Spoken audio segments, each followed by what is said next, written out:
saya bisa peragakan dalam waktu 1 menit bahwa Bapak Ibu jaksa berpikir dengan attitudinal model. Kalau dibolehkan oleh majelis, saya peragakan. Gimana? Coba Bapak Ibu jawab secepat mungkin ya. Jawab secepat mungkin dan jujur ya, spontan tadi. Kalau berpikir lambat, menjawab lambat, saya anggap Bapak Ibu tidak jujur. Tidak cocok jadi personil penegakan hukum. Berarti harus jujur.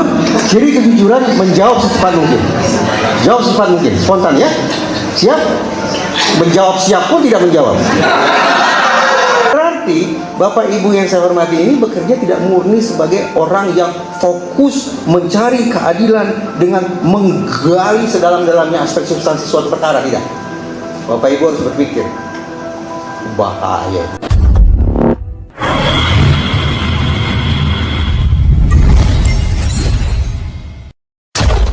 Kalimat menohok yang dilontarkan ahli psikologi forensik Reza Indragiri kepada jaksa penuntut umum membuat suasana persidangan menjadi pecah. Ya, di sini kita akan menyaksikan bagaimana Reza Indragiri mempermalukan jaksa penuntut umum dalam sidang PK terpidana kasus Vina soal framing.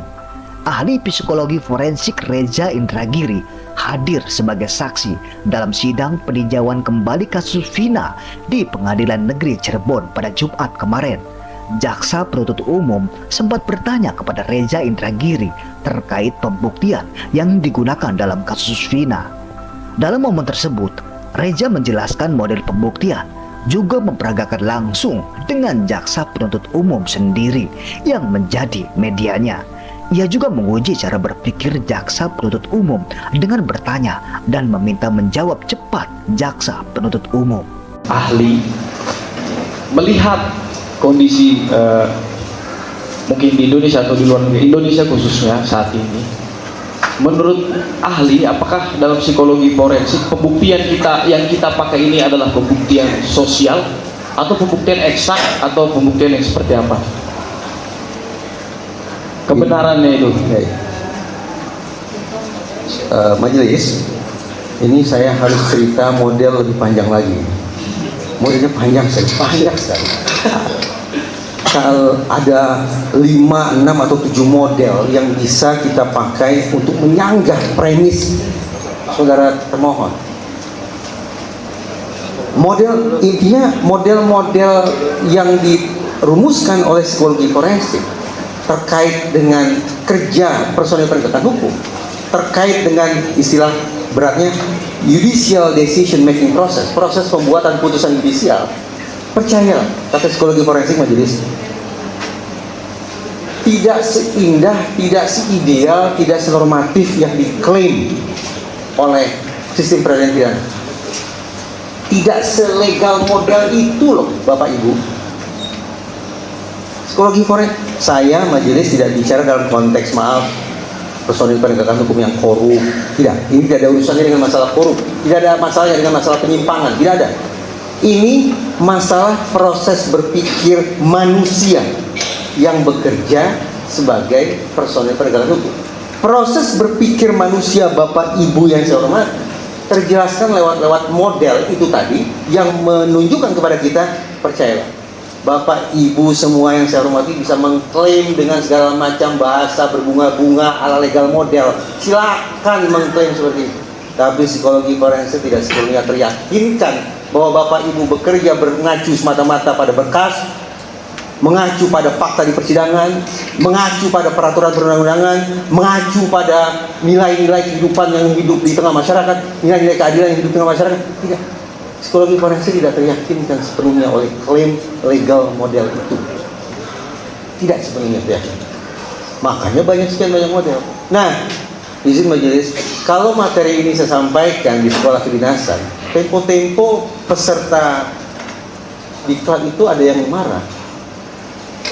Ya, karena dianggap psikologi forensik ini jadi seolah-olah merendahkan proses berpikirnya personil penegakan hukum. Saya katakan tidak demikian maksudnya. Psikologi forensik itu hadir untuk mengecek psikologinya Bapak Ibu yang saya hormati, psikologinya. Dan psikologinya sekali lagi, toga dilepas, palu disimpan, name tag disimpan. Bapak Ibu ini sama dengan saya. Demikian. Mudah-mudahan bisa ditangkap.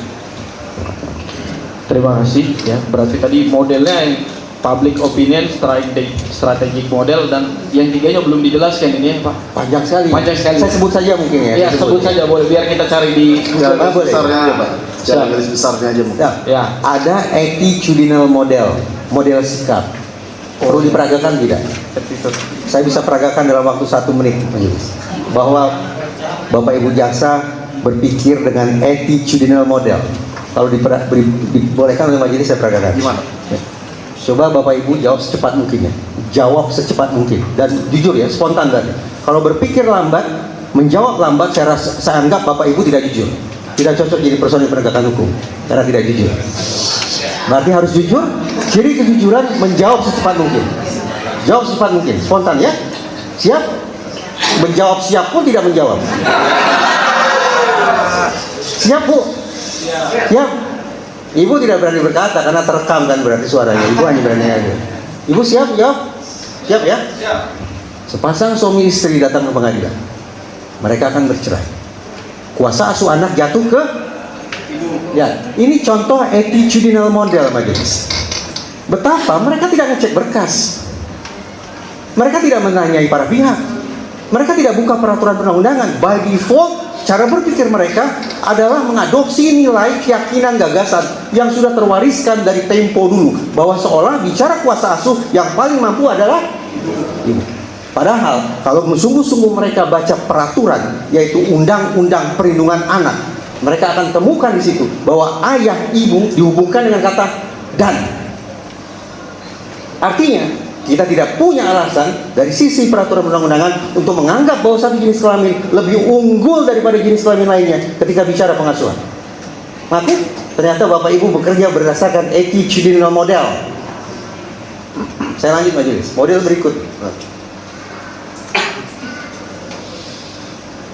Lagi ya ke Bapak Ibu. Sebenarnya saya bisa bertanya ke Majelis, tapi untuk menghormati persidangan yang mulia saya bertanya. Saya boleh tahu ketika Bapak-Bapak menangani sebuah perkara, apa yang harus Bapak cermati? 5 saja, coba. Pakai mikrofon ini. Pakai mikrofon ini. Supaya saya dengar. Syarat formil material, Formil, kemudian material. locus tempus. Oke? Locus tempus habis itu Sudah? Sudah ya? Sudah lah, Oke, 4 Pak. Coba. Saya boleh tahu, kalau di tingkat PN, maksimal berapa waktu yang Bapak punya untuk menyelesaikan satu perkara? Maksimal deadline apa? 3 bulan, 2 bulan adalah cara berpikir ala manajer. Jadi mereka kesampingkan aspek substansi hingga pada titik tertentu mereka harus sisir, mereka harus kikis kemungkinan mereka berkonsentrasi pada aspek substansi karena mereka dikejar oleh waktu. Ini disediakan sebagai case manager model. Jadi siapa bilang personil penegakan hukum semata-mata berfokus pada substansi? Kalau kita mau konsekuen bicara bagaimana merealisasikan keadilan para pihak, ya baca substansi, fokus pada substansi, betul tidak? Saya yakin betul. Tapi pada titik tertentu Bapak Ibu harus abaikan tanda petik substansi karena Bapak Ibu dikejar oleh waktu. Muncullah model case manager model. Berarti Bapak Ibu yang saya hormati ini bekerja tidak murni sebagai orang yang fokus mencari keadilan dengan menggali sedalam-dalamnya aspek substansi suatu perkara, tidak. Bapak Ibu harus berpikir bahaya ini, deadline, marah pimpinan, segala macam. Itu contoh case manager model. Ada banyak lagi, tapi izin majelis saya pikir segitu dulu lah ya. Untuk sepertinya saudara termohon hanya ingin tahu saja ini. Paling tidak sudah ada beberapa model yang coba Masih ada saya pertanyaan nggak Pak? coba. Terima kasih. Kalau masih ada pertanyaan,